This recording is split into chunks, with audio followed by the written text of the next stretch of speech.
Hey guys, today we are going to talk about CSAT, UPSC Prelims Paper 2. Well, many consider it to be very easy and something which is of very little importance. It can be done very easily. Especially people think when I'm from engineering background, when I'm from English medium, I don't have to think about it. It's so very easy, but is it so? Believe me, it's not. Last many years we have seen under our institute people have crossed prelims GS paper 1, but they were stopped because of they did not qualify and did not get bare minimum 33% marks. Also, we need a strategy for CSAT paper 2 of UPSC prelims, and that is what we will be discussing today, guys. We'll be understanding what actually this CSAT paper is, what few tips and tricks are there that we can use. We'll go through the strategy and the resources, whatever we can have, and then we will try to see that should we take this paper lightly or should we emphasize a little more for our success towards becoming an IAS from an aspirant. So before we begin on that, a quick info, guys. We are having mentorship program, one-on-one live mentorship by Deepika ma'am. Yes, the individual who has 20 plus years of experience, and if you really want to get this opportunity, call on the numbers given below and inquire for more. We are also running batches for TSPSC Group 1 and TSPSC Group 2, guys, for free demo classes. Yes, it's free. I repeat, it's free. You just have to call on the numbers given below and book your free demo classes. After that, it totally depends upon you whether you want to continue or not. And let's continue our CSAT. Well, the total marks is of 200. Total how many questions you will have, guys? You will have 80 questions total. Every correct marks will fetch you, every correct answer will fetch you 2.5 marks, and every wrong will give you negativity minus 0.83 marks. The paper is only qualifying nature. What do you mean by qualifying nature, guys? Only 33% marks, that is 66 out of 200. Now, this is what makes people complacent. The aspirants think, is it that very hard for me to get just 33% marks? Only 66 is required. No, guys, it's not only 66. It's 66. Believe me. You cannot take anything lightly. It's about your career. It's about your dream for IAS. It's about you from transferring yourself from an aspirant to an administrative officer. So let's see what are the sections, what is the syllabus. You have comprehension, English comprehension. You will have logical reasoning and analytical ability. You will have quantitative aptitude, that is basic numeracy up to class 10.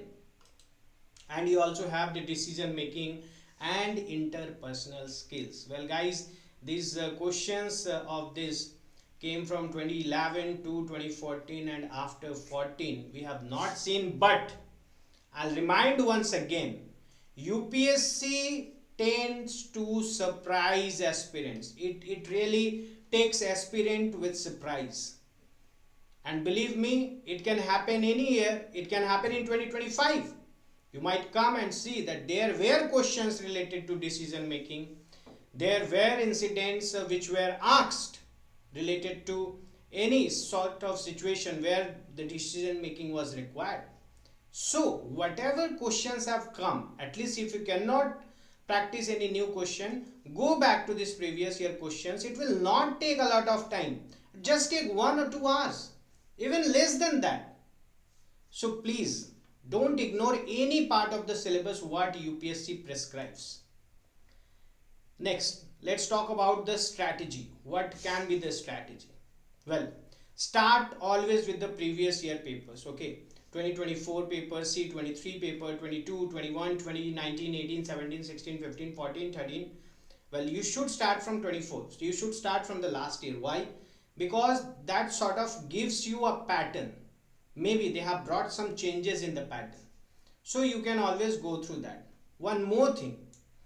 Last year, or maybe from last 2-3 years, the maths question, the reasoning question, the comprehension, maybe they are coming that very tough that even the persons who have said that they have given CAT's exam, they have given engineering's exams and all, they have found it very tough. They have said SBI PO label question is coming, but that will not be always. And if it is tough, it is tough for everybody.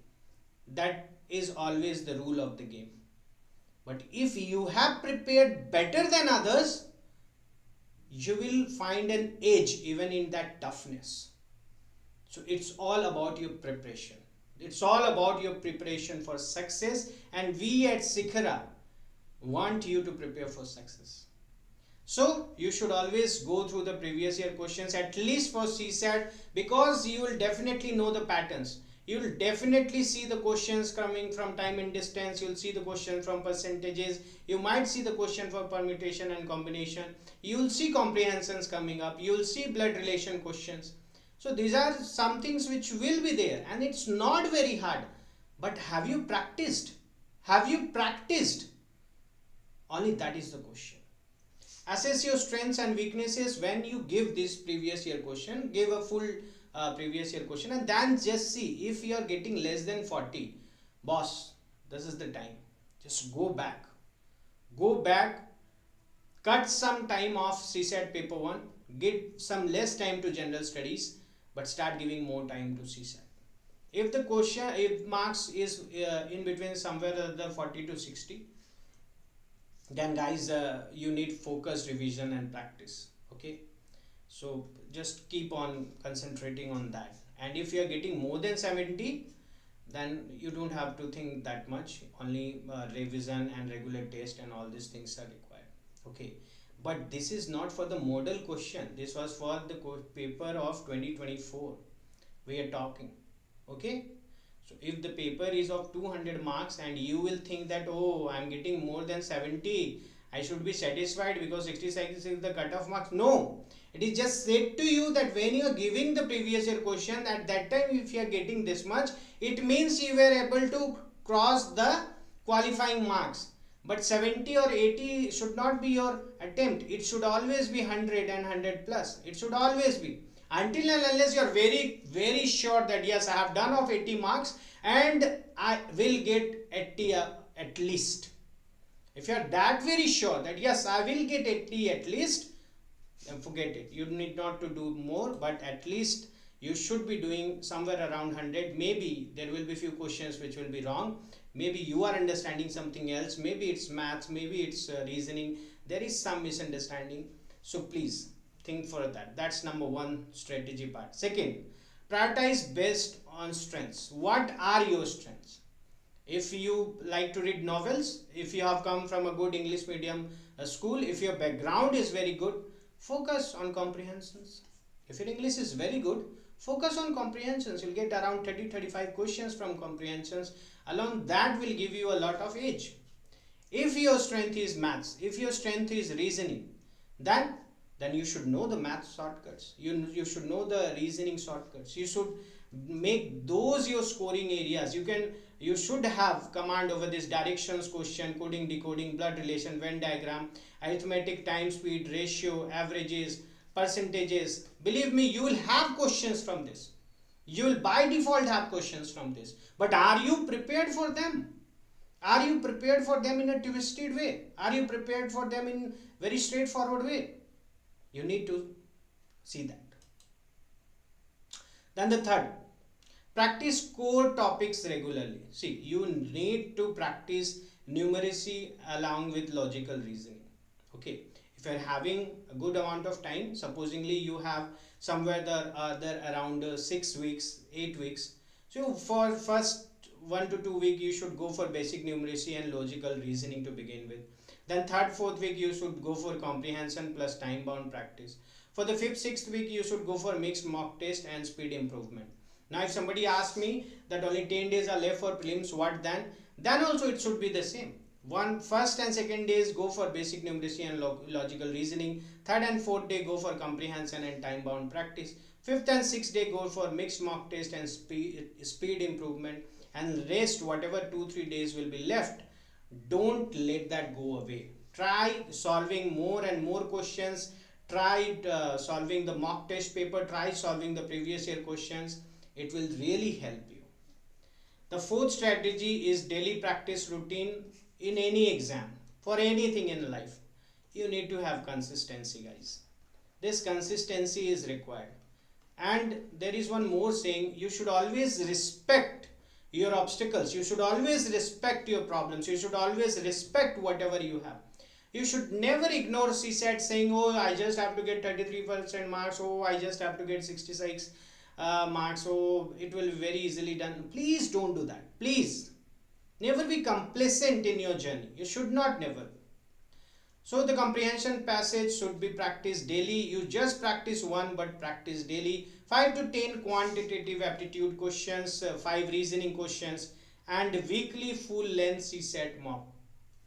But if now you are just having 10 days, 15 days, what should you do? You should at least try to solve half the paper.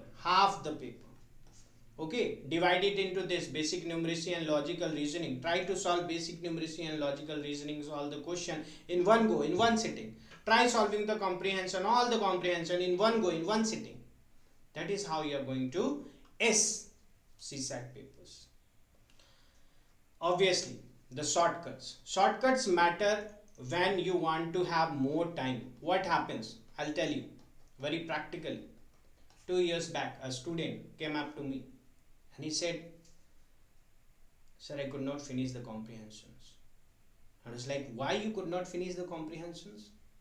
And he was like, sir, I was not having time. And again the next question was, why you were not having the time? Because sir, the maths questions and the reasoning questions took a lot of time, and then also when I checked, I could not do the maths question right. I could not do the reasoning questions right. But if I would have started comprehension beforehand, I might have done that correct. So please, you need to learn from others' mistakes. You can't do every mistake yourself. Not in life, not in UPSC's exam. So use Vedic maths elimination tricks, approximation for percentage ratio based problems. You just open the YouTube videos. You just go follow any teacher, someone who is teaching you CSAT. Just go and see the videos. Everywhere there is lot of resources available, but are you willing to have that? That's important point. Options elimination in comprehension and arithmetic, obviously that's important. Back solving using options in maths, that is something which you should learn. Okay, just see the answer and try to guess that will these answers can be a prominent answer according to the question. Keywords technique for comprehension, like focus on, however, but, this, etc. When you'll solve the paper of the comprehension, then you can see. By the way, we are going to do a marathon on CSAT. If it can be useful for you, we'll be very happy. You should watch that too. High scoring and important topics. What are high scoring and important topics? Already seen. Reading comprehensions. 25 to 30 questions come from comprehension. And if you can have a strategy. Now again, here I'll say you one thing. Please try and understand. There is a strategy where they say that you read the questions first and then go to the passage. And then what questions you have read while reading the passage, try to find the answers to them. This is also a way. And then there is a second way also, where they say skim the passage first, go through the passage first, then read the questions, and then go back to the passage. Which is right? None of them is right. Which is wrong? None of them is wrong. Totally depends upon you. How your brain works, how you have trained your brain since childhood, how you have been reading. You can't change it in one night, 2 weeks, 1 month. You can't change it. You need to identify how your brain understands it very nicely. But either of the two will work. Practice from GMAT, RC sets, all CSAT papers, all these things. This is important. Basic numeracy have the averages, percentages, ratios, time, speed, distance. You'll have simple interest, compound interest. Focus the concept clarity and the speed. This is very important. The focus should always be on the concept clarity and the speed. When it comes to reading comprehension, you can have that method. When it comes to basic numeracy, you should have the clarity of the concept. It's very much required, and the speed, obviously. Logical reasoning, well guys, directions, blood relations, sitting arrangement, Venn diagram, these are all the part of logical reasoning. You should always practice it with diagrams and avoid lengthy calculations. Whenever you see that there is a maths question, whenever you see if there is a reasoning question and it's taking time, always do the part where you think that you can do, where you are very certain, very sure that yes, this is the correct answer and I'll do it. Do that first. Leave this all for the penultimate task. Next, data interpretation. You should have the simple tables and charts, 5 to 7 marks potential. So obviously you'll get it. Just have to look through the data. It's just like analytical analysis of the data and all. What are the more tips and tricks that you can have? Well, this is very important. Don't leave CSAT for the last month. If you had, don't worry, whatever time is left, please utilize that time. Utilize. Still there is a lot of time. Every 1 to 2 hours per day for 6 weeks, that's enough. Use elimination technique for MCQs where you are unsure. Use test series, that is the CSAT test series, wherever you get revised formulae weekly. Make a small CSAT formulae pocket book. You should carry it around. You should have it on your hand. You should, at least when you wake up and at least when you are going to bed and we are going to sleep, at that time you should see, just run through that, recall, revise. Time practice is essential. Finish mock test in 2 hours, guys, and if you are doing this, it will really be very helpful for you. What can be the resources? You can have the books. There are many books present. You can have the TMS CSAT manual. You can have the CSAT by Arihant, and most important, go through these previous year questions from 2011 to 2024. Must practice 10 plus papers. That is at least required. Okay, for online platforms, you should always see the site on Shikara IS. CSAT free videos, whatever we have uploaded and will upload also. And you can have your own choices also. Why should we limit you for the choices? But guys, don't take CSAT lightly. CSAT should not be taken lightly. It's of utmost important, and there's still a lot of time. So please prepare for success, and today or tomorrow surely you will be successful. We'll meet again, guys. Take care.